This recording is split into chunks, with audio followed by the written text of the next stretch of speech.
অনেকে বলতে নিয়েও আছে যায়। যারা তো এই যে ছেলে তাদের মেয়েগুলা কোনো আমি আল্লাহর কাছে সবসময় রক্ষা দোয়া করি। আপনি জানেন নাই, যে আমার আল্লাহ একটা রক্ষা সন্তান দিছে, নাই। 3 মাস ওর বয়স।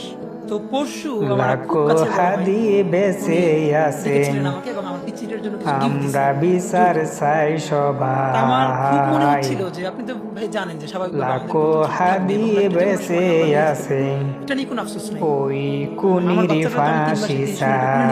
চাই। তো আমার ওয়াইফ খুব মাঝে মধ্যে আর কি মজা করে হাদিরে বাচ্চারে বলে যে হত্যা ইনকিল আপনার হচ্ছে মুখপাত্র তোমার সাথে করছে দেখা করতে যারা, আসছে। এই প্রথম মনে হলো কি যে আমি তাদের ভাইয়ারে বলি, কোনো ভাই রক্ষা আল্লাহ যদি আমাকে নাই, নিয়ে যায় আমার রক্ষা নাই। বাচ্চাটার দিকে একটু খেয়াল রেখে। লাখো হাদি বেঁচে আছে, তো এই কথাটা আমি বলতে পারিনি। আমরা বিচার চাই।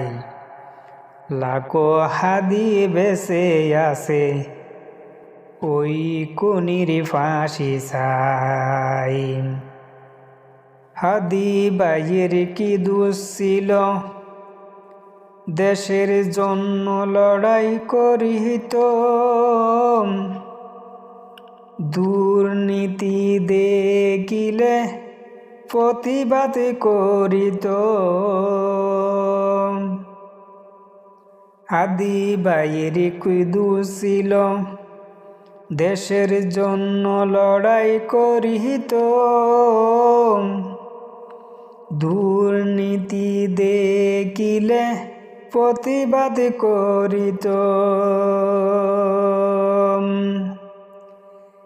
এক হাদি চলে গেছে, লক্ষ হাদি আছে রে বাংলায়। হাদির কুনির ফাঁসি চাই, হাদির হত্যাকারীর আমরা বিচার চাই। হাদির কুনির আমরা ফাঁসি চাই। হাদি বাইকে হত্যা করে ভারতে গেছে রে পলাই,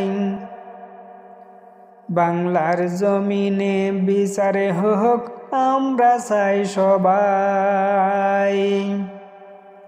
হাদি বাইকে হত্যা করে ভারতে গেছে রে পলাই, বাংলার জমিনে বিচার হোক আমরা চাই সবাই। এমন শাস্তি হবে রে তোর, এমন শাস্তি হবে রে তোর, আর যেন কোনো হাদি না হারায়। লাখো হাদি বেঁচে আছে,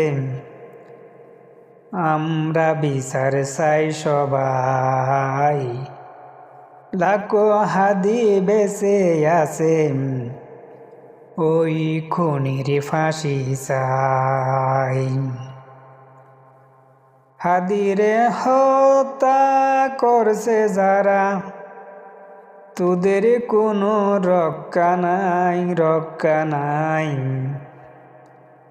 লাখো হাদি বেঁচে আছে, আমরা বিচার চাই সবাই।